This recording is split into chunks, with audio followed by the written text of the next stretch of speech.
that alone. Yeah.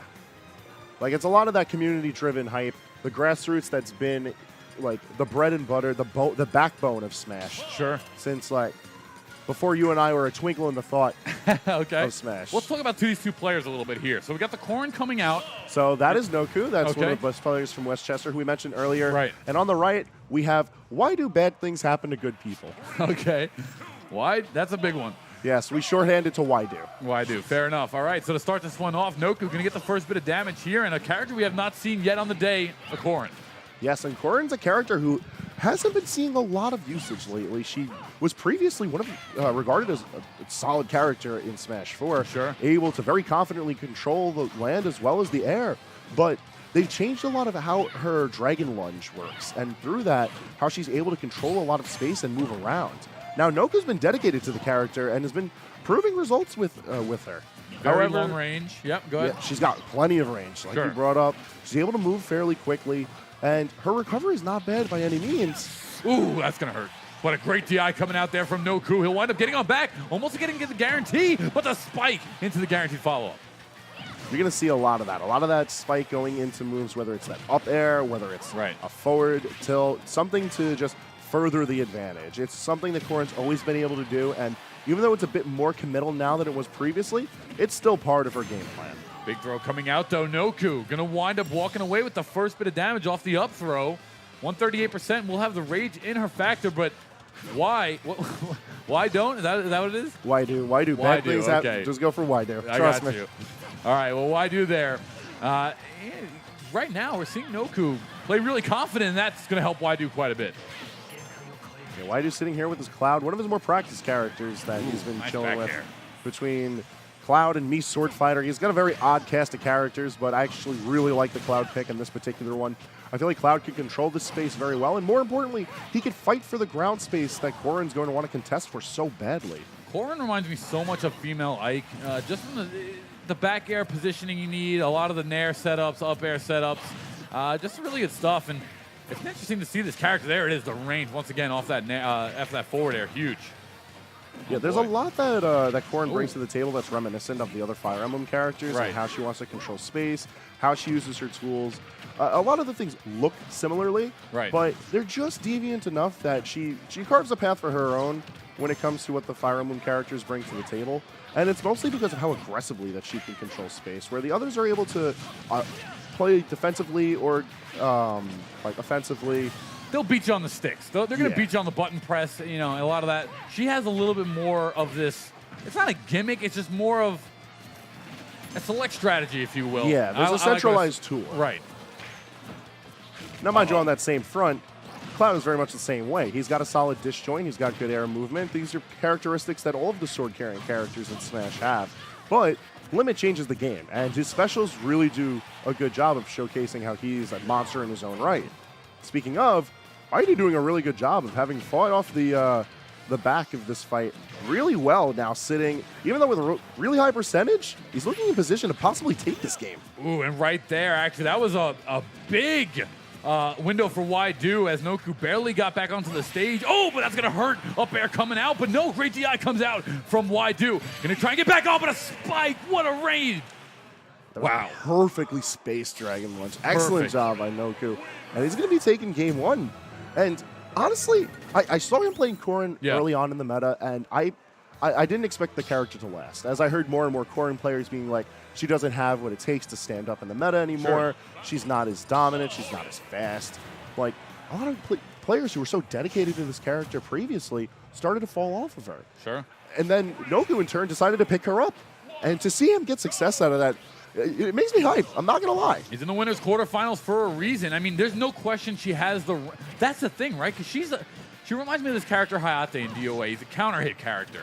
He doesn't have a lot of range, but when he reads you and is able to make the right counter hits, he's super devastating. And she feels the same exact way. When she's making the right reads, granted, yeah, she's a Fire Emblem. She's a sword character. She has a counter. These are big things and great tools. But she's a super specialist, and she's not like the other sword characters in the regard where she can just throw anything on the screen and it'll work. She has to be selective, and she has to choose it at the right times. That's absolutely correct. And we're seeing how Noku's been able to turn that in this match. However, game 2, it's looking like a bit of a different story as Waidu getting very close to taking the first stock off of Noku and being a lot more dominant on the ledge. Absolutely. Walks away, knocks Noku out, and Noku's going to have a lot of work to do. 57% as Waidu is sitting in the lead, and he has to make up for a game, so it's nice to see. That's only a 10% con. Oh, that's very... wow. Got to land a couple of those. Yeah, there's some combos in this game where you look at them and you're like, wow, they look stronger than they are. Yeah. It's definitely the sound design of the game. Some sounds. These attacks sound like they hurt. Good point. But one thing I want to bring up about what we've got on screen, with Waidu's Cloud, take a note of how he's managing his limit. He's been just throwing it out there, which is right away. Very different from the Clouds that we've seen previously. Sure. And it's because he knows how limit is such a renewable resource that he can get over and over and over again, and he can't store it like he was once able to. So he's just using it once he's got it. We'll also think of it a lot like, I know this is a totally different game, but Overwatch, similar there. You get your ultimate, a lot of team strategy go for, you get it, that life, use it out of the gate, start charging a new one. And that's similar to what we're seeing. However, Noku getting a beautiful counter, winds up, wow, that's only the first stock. Wow, Noku has a lot of work to do in this one. Yeah, you're going to be seeing a lot of that as this bracket goes on, where the play is going to be a lot more even. The skill levels are starting to even out on these players. These are two players who are very relevant from previous games, and they're looking to still continue to make a name for themselves here. I mean, and you know, the funny thing about the 74 character roster, jeez, and that's going to put it away as Waidu walking away with an entire stock lead again. Beautiful up B coming out from Waidu. Both of these characters, sword characters, and you know, this is what I'm talking about. 74 character roster. There's going to be character matchups in your favor no matter which way you slice and dice it up. Granted, there will always be a tier list in fighting games. However, with so many characters, it's just nice to see that there are counterplay options, and there doesn't seem to be anyone that's just kind of like, only a couple that are like, all right, you're total trash, not very viable. Yeah, Smash has always been like that. That was amazing ledge play from Waidu. Yeah. Like, he really took that game too handily. Realized the limit break, dropped off the ledge, made him pay for it with the forward B, was able to get back up. Waidu playing a totally bipolar set, that second one. Like, when he wants it, this man plays like he wants it. He always looks like it. That's beautiful. But, that's nice. But you brought up a really good point with the cast, and that's something that a lot of people have really appreciated about Ultimate, is that there hasn't been any real breakaway characters. There isn't like how in majority of fighting games, there's always like a group, whether it's just like 2, sometimes it's 5 or so on, characters that are like, all right, these are the ones to use. Sure. They got the tools to show it. Right. Like, Ultimate really hasn't been like that. There isn't any one character that everyone can unanimously agree is the best. Because, all right, who do you think is the best in the game? Me personally, I think Peach. And there's a good amount of people. And a lot of people feel that. Yeah, but that's like the only character that even gets close to unanimous vote, and even that is iffy. But that's, you say Rosalina? No, Peach. Oh, yeah, Peach. No. Right, Rosa. not Rosalina. I love Rosa, but not in this game. No. But even Peach, though, that's a character that's really... People have been changing who's number one literally every single week. Granted, now people are starting to see she has the tools. Her up air is just phenomenal. You know, range game, counter, whatever the case may be. But like you said, even Peach, who if you would consider the number one best in the game, there's not enough to where it's like broken number one. Yeah, that's the thing, is that like it's such a tight race, and it's one of those. It's such a subjective decision where it's like, yeah, I guess this character's number one. It's not like everyone could be like, oh yeah, that one's number one. Definitely.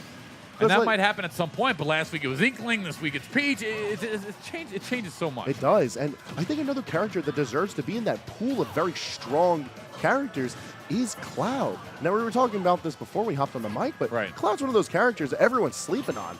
And I agree. He's just able to do so much of what he was able to accomplish in Smash 4, and even though it's not as egregiously powerful as it once was, he's still able to hit hard. He's still able to pressure confidently, and even though Limit may not be able to be this like unlimited fold of power that he has at his disposal, when he has it strong in the window. Yes.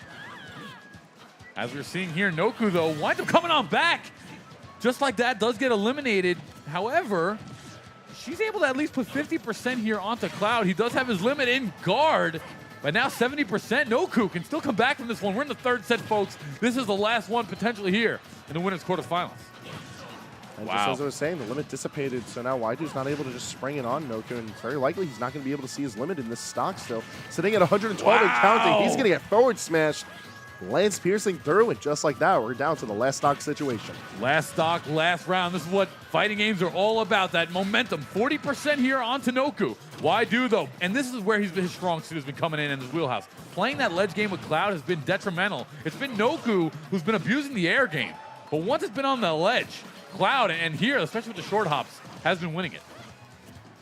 Cloud has always been one of those characters where he can so confidently juggle, and now that he can't land for free, he's going to struggle a bit with getting out of that, and we've seen multiple times in this set alone that Noku has no issue with juggling his opponent, be it up air or neutral air. But now he's sitting in disadvantage. He's got 104% built up onto him, and Waidu is hunting for the kill as he just starts slamming Noku around. DI coming in here from Noku. Noku trying to get back onto the stage. Will do. However, gets on back. Oh, man, it's not done just yet. The rage factor's in place. Noku trying to get away. Waidu both shielding back and forth. It's a big block there by Noku. Still anyone's game. Oh, and it's going to be Waidu with a short hop nair to take it away. Quick fist bumps all around as the boys pull out their controllers, and Waidu pulls ahead with his Cloud.